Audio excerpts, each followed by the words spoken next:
Hi hello வணக்கம் friends, welcome to the channel TNPSC notifications. நீங்கள் நம்ம சேனலுக்கு இப்போ தான் புதுசாக வரீங்க அப்படின்னா சேனலை சப்ஸ்கிரைப் பண்ணிட்டு வீடியோ பாருங்கள். நாம இன்றைக்கி எதை பற்றி பார்க்க போகிறோம்னா டிஎன்பிஎஸ்சி குரூப் 4 எக்ஸாமுக்கான நோட்டிஃபிகேஷன் வந்துருச்சு. அதுக்கான ஃபுல் டீட்டெயில்ஸ் தான் பார்க்க போகிறோம். வீடியோவை ஸ்கிப் பண்ணாமல் ஃபுல்லாக பாருங்கள். வாங்க வீடியோவில் போகலாம். நாம் முன்னாடியே சொன்ன மாதிரி இன்றைக்கி டிஎன்பிஎஸ்சி குரூப் 4 எக்ஸாமுக்கான நோட்டிஃபிகேஷன் வந்துருச்சு. டிஎன்பிஎஸ்சியுமே ஆல்ரெடி சொல்லியிருந்தாங்க இந்த ஏப்ரல் 25ஆம் தேதி நமக்கு வந்து நோட்டிஃபிகேஷன் வரும் அப்படின்னு சொல்லியிருந்தாங்க. அதே மாதிரி இன்றைக்கி நோட்டிஃபிகேஷனை சொன்ன மாதிரி ரிலீஸ் பண்ணிட்டாங்க. இந்த எக்ஸாமுக்கான குவாலிஃபிகேஷன் என்ன, எவ்வளோ வேக்கன்சிஸ் இருக்குது, எப்போ எக்ஸாம் அப்படிங்கிற பற்றின ஃபுல் டீட்டெயில்ஸ் தான் பார்க்க போகிறோம். ஃபஸ்ட்டு இம்பார்ட்டன்ட் டேட்ஸ் அண்ட் டைம்னு சொல்லி கொடுத்துருக்காங்க. நோட்டிஃபிகேஷன் வந்து இன்றைக்கி வந்துருச்சு 25/4/2025. இந்த எக்ஸாமுக்கான லாஸ்ட் டேட், அப்ளை பண்ணுறதுக்கான லாஸ்ட் டேட் வந்து 24/5/2025. அதாவது இன்னையிலேருந்தே நீங்கள் வந்து குரூப் 4 எக்ஸாமுக்கு அப்ளை பண்ண ஸ்டார்ட் பண்ணலாம். அப்புறம் அப்ளிகேஷன் கரெக்ஷன் விண்டோ பீரியட் அப்படின்னு சொல்லி கொடுத்துருக்காங்க. அதாவது நீங்கள் அப்ளை பண்ணும்போது ஏதாவது தவறுதலாக அப்ளை பண்ணியிருந்தீங்க அப்படின்னா இதை வந்து சேஞ்ச் பண்ணுறதுக்கான ஒரு ஆப்ஷனாக கொடுத்துருக்காங்க. அது வந்து 29ஆம் தேதியும் 29ஆம் தேதியிலேருந்து 31ஆம் தேதி வரைக்கும் நீங்கள் வந்து இதை வந்து கரெக்ஷன் பண்ணிக்கலாம். அதுக்கப்புறம் எப்போ எக்ஸாம் இருக்கும் அப்படின்னு பார்த்தீங்கன்னா 12/7/2025 காலையில் 9:30லேருந்து 12:30 மணி வரைக்கும் நீங்கள் வந்து எக்ஸாம் வந்து எழுதிக்கலாம். எக்ஸாம் டேட் எப்போன்னு பார்த்தீங்கன்னா ஜூலை 12ஆம் தேதி 2025 ஜூலை 12ஆம் தேதி நமக்கு வந்து குரூப் 4 எக்ஸாம். அப்புறம் போஸ்ட் அண்ட் வேகன்சிஸ்ன்னு சொல்லி கொடுத்துருக்காங்க. எல்லாமே தனித்தனியாக கொடுத்துருக்காங்க. டைப்பிஸ்ட்டு தனியாக, விஏஓக்கு தனியாக, ஜூனியர் அசிஸ்டன்ட் தனியாக, ஸ்டெனோகிராஃபருக்கு தனியாக அப்படின்ட்டு தனித்தனியாகவே கொடுத்துருக்காங்க. ஒவ்வொரு டிபார்ட்மெண்ட் வைஸாகவுமே கொடுத்துருக்காங்க. சரிங்களா? ஃபஸ்ட்டு விஏஓ போஸ்டிங்க்கு வேகன்சி எவ்வளோ இருக்குது அப்படின்னு பார்த்தீங்கன்னா இந்த முறை 215 வேகன்சிஸ் இருக்குது. அதுக்கப்புறம் ஜூனியர் அசிஸ்டண்ட் இதுதான் நிறையா பேர் தேர்ந்தெடுக்கக்கூடிய ஒன்று. இதில் வந்து 1621 இருக்குது. சரிங்களா? இதில் வந்து ஜுடிஷியல் மினிஸ்ட்ரியல் சர்வீஸ் அப்படின்னு சொல்லி கொடுத்துருக்காங்க. அதாவது இந்த டிபார்ட்மெண்ட்டில் 1621 இருக்குது. ஜூனியர் அசிஸ்டண்ட் அப்படின்னா வேலை ஒன்று தான், ஆனால் டிபார்ட்மெண்ட் வந்து மாறும். அதாவது கல்வித்துறையிலும் இருக்குது, மருத்துவத்துறையிலும் இருக்குது, அந்த மாதிரி நிறையா துறையிலையுமே ஜூனியர் அசிஸ்டண்ட் வந்து இருக்குது. நம்ம இந்த டிபார்ட்மெண்ட்டை பார்த்து எடுத்தோம் அப்படின்னா நமக்கு வந்து ஒர்க்லோடு இதில் வந்து மாறும். அதே மாதிரி ப்ரொமோஷன் மாறும். இது மாதிரி நிறையா பெனிஃபிட்ஸும் இருக்குது. அதனால் பார்த்து செக் பண்ணி தேர்ந்தெடுத்துக்கோங்க. அதுக்கப்புறம் கீழே பார்த்தீங்க அப்படின்னா டைப்பிஸ்ட்னு அப்படின்னு சொல்லி கொடுத்துருக்காங்க. இதில் வந்து 1099 வேகன்சிஸ் இருக்குது. சரிங்களா? அப்புறம் கீழே ஸ்டெனோ டைப்பிஸ்ட் அப்படின்னு சொல்லி கொடுத்துருக்காங்க. இதில் வந்து ஒவ்வொரு டிபார்ட்மெண்ட்டுமே தனித்தனியாக கொடுத்துருக்காங்க. 335 போஸ்டிங்ஸ் வந்து பல்காக இருக்குது. எதில் அப்படின்னா ஜுடிஷியல் மினிஸ்ட்ரியல் சர்வீஸில் இருக்குது. சரிங்களா? அதுக்கப்புறம் கீழே கிளர்க்கு, ஃபீல்டு அசிஸ்டண்ட் அந்த மாதிரி நிறையா கொடுத்துருக்காங்க. அப்புறம் கீழே முக்கியமான இது ஃபாரஸ்ட் கார்டு, ஃபாரஸ்ட் வாட்சர், அதுக்கப்புறம் ஃபாரஸ்ட்டில் டிரைவர் அந்த மாதிரி வேகன்சிஸும் கொடுத்துருக்காங்க. கீழே ஃபாரஸ்ட் டிபார்ட்மெண்ட்டுக்குள்ள வேகன்சிஸு அதில் 62, 35, 71, 24, 15 அப்படின்ட்டு 50 அப்படின்ட்டு தனித்தனியாகவே கொடுத்துருக்காங்க. அதையும் நீங்கள் பார்த்துக்கோங்க. மொத்தம் 3935 வேகன்சிஸ் இருக்குது. சரிங்களா? கடந்த ஆண்டிலேருந்து இது கம்மி தான், ஆனால் இதே நிலையான வேகன்சி இல்லை. கொஞ்சம் கொஞ்சமாக கூடும். போன வருஷம் எக்ஸாம் எழுதுனவங்களுக்கு தெரியும் கடைசியில் எவ்வளோ வேகன்சிஸ் இன்க்ரீஸ் ஆணுச்சு அப்படின்னு.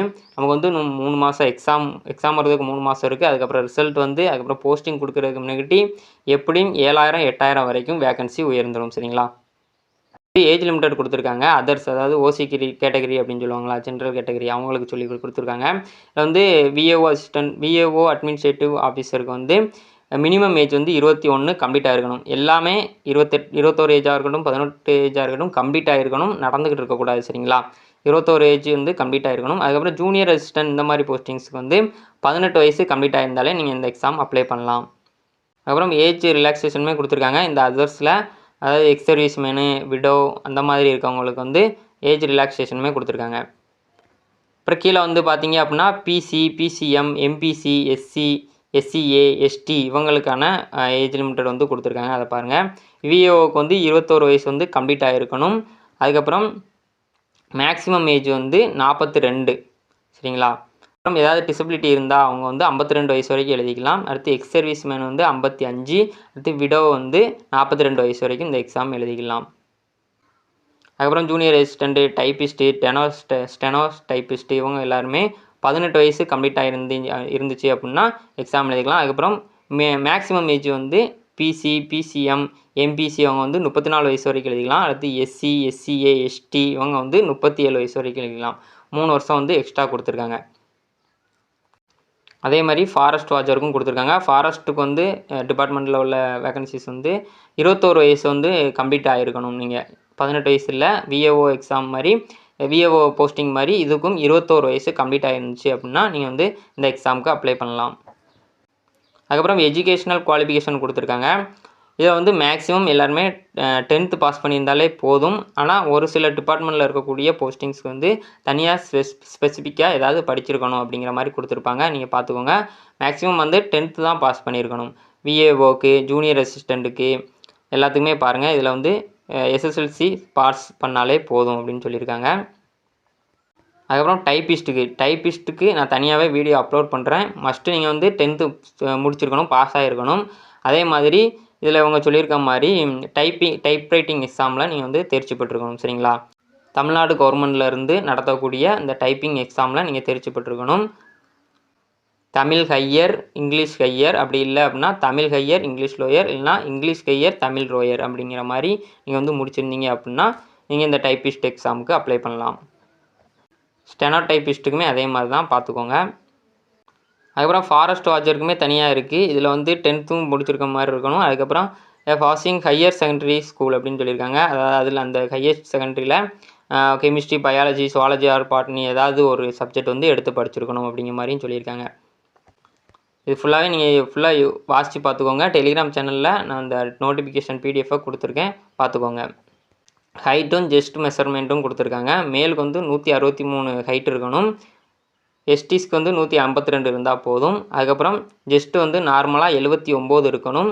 எக்ஸ்பேன்ஷன் அதாவது விரிந்த நிலையில் வந்து 5 சென்டிமீட்டர் வந்து அதிகரிச்சிருக்கணும். சரிங்களா? அதே மாதிரி பெண்களுக்குமே கொடுத்துருக்காங்க. ஃபீமேல் அண்ட் தேர்ட் ஜெண்டர் அதுக்கும் கொடுத்துருக்காங்க. ஹைட் வந்து 150 இருக்கணும். எஸ்டிஸ்க்கு வந்து 145 இருக்கணும் அப்படிங்கிற மாதிரி சொல்லியிருக்காங்க, பார்த்துக்கோங்க. அப்புறம் எக்ஸாம் பேட்டர்ன் கொடுத்துருக்காங்க. மொத்த கொஸ்டின் வந்து 200. அதில் 100 கொஸ்டின் வந்து தமிழ்லேருந்து கேட்பாங்க. அதுக்கப்புறம் ஜென்ரல் ஸ்டடியிலேருந்து 75 கொஸ்டின். அதுக்கப்புறம் ஆப்டிடியூட் அண்ட் மென்டல் எபிலிட்டி டெஸ்ட்டில் வந்து 25 கொஸ்டின்ஸ் இருக்கும். சரிங்களா? ஒரு கொஸ்டினுக்கு 1.5 மார்க்கு. தமிழில் 150 மார்க்கு, ஜென்ரல் ஸ்டடீஸில் வந்து நமக்கு 150 மார்க்கு, மொத்தம் 300 மார்க்கு. 3 மணி நேரம் நமக்கு வந்து எக்ஸாம் நடக்கும். சரிங்களா? அவ்வளோதான். கீழே இந்த எக்ஸாமுக்கு எப்படிலாம் அப்ளை பண்ணணும், என்னென்னலாம் அப்லோட் பண்ணணும் அப்படிங்கிற மாதிரி சொல்லியிருக்காங்க. அதுக்கப்புறம் கீழே எங்கெங்கெல்லாம் இந்த எக்ஸாம் நடக்கும், எந்தெந்த இடத்துலலாம் டிஸ்ட்ரிக்கு, எந்தெந்த ஊர்லலாம் நடக்கும் அப்படிங்கிற டீட்டெயில்ஸுமே கொடுத்துருக்காங்க. நீங்கள் என்ன டிஸ்ட்ரிக்கோ அதை பார்த்துக்கோங்க. அப்புறம் இந்த பிடிஎஃப்லேயே லாஸ்ட்டாக வந்து பார்த்தீங்க அப்படின்னா கீழே நமக்கு வந்து எக்ஸாமுக்கான சிலபஸ் வந்து கொடுத்துருக்காங்க. சிலபஸ் தெரியாதவங்க இதையுமே நீங்கள் பார்த்து தெரிஞ்சுக்கோங்க. இதுதான் சிலபஸு, குரூப் 4 எக்ஸாமுக்கான சிலபஸு. தமிழ் எலிஜிபிள் டெஸ்ட்டுக்கும் ஜிகேக்கும் தனித்தனியாகவே கொடுத்துருக்காங்க. இதை பார்த்து நீங்கள் படிச்சுக்கோங்க. இந்த வீடியோ அவ்வளோதான் ஃப்ரெண்ட்ஸ். உங்களுக்கு யூஸ்ஃபுல்லாக இருந்துச்சுன்னா ஒரு லைக் பண்ணுங்கள், உங்கள் ஃப்ரெண்ட்ஸுக்கு ஷேர் பண்ணுங்கள், உங்களுக்கு யூஸ்ஃபுல்லாக இருக்கும். ஏதாவது டவுட் இருந்துச்சுன்னா கமெண்ட் பண்ணுங்கள். மறக்காமல் நம்ம சேனலை சப்ஸ்கிரைப் பண்ணுங்கள்.